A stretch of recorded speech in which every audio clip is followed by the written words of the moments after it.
Partons nous balader en campagne et ramassons-y un peu de terre, de sol.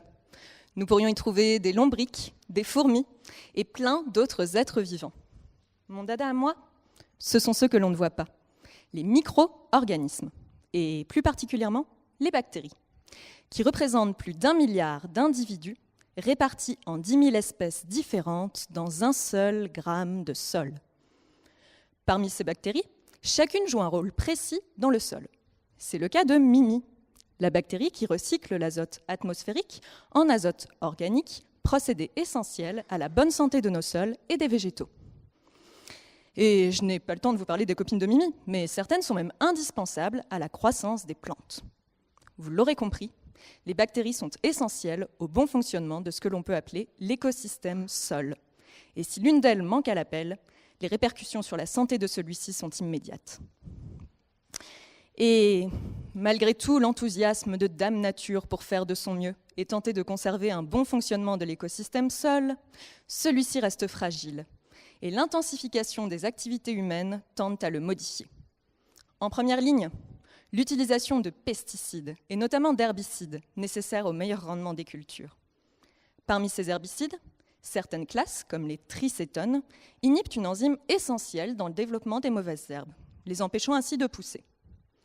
Jusque-là, tout va pour le mieux. L'agriculteur n'a plus de mauvaises herbes sur son champ et son maïs peut pousser sereinement.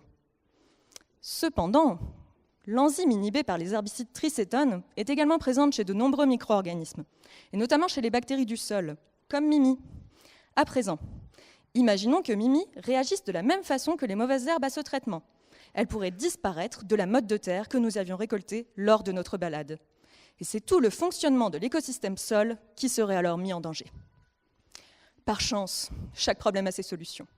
Et l'objectif de ma thèse est de se servir de ces bactéries sensibles aux herbicides tricétones comme indicateur de la qualité des sols. Je me balade, je ramasse une motte de terre dans un champ et je regarde les espèces bactériennes qui s'y trouvent. Puis je répète l'opération 1 fois, 2 fois, 100 fois, jusqu'à obtenir un schéma d'espèces bactériennes s'avérant être de bons indicateurs de la qualité des sols. Si Mimi et ses copines s'y trouvent, le sol étudié est considéré comme de qualité. Non pollué aux herbicides, l'écosystème fonctionne bien. A l'inverse, si Mimi et ses copines sont introuvables, le sol est de piètre qualité, pollué aux herbicides, et son fonctionnement mis en danger. Les données récoltées me permettront de développer un outil de diagnostic des sols simple et rapide d'utilisation pour les agriculteurs souhaitant surveiller la qualité de leurs terres. Ainsi, Mimi la bactérie sera bientôt en mesure de vous dire si oui ou non, vous pourrez planter des tomates dans votre jardin au printemps prochain.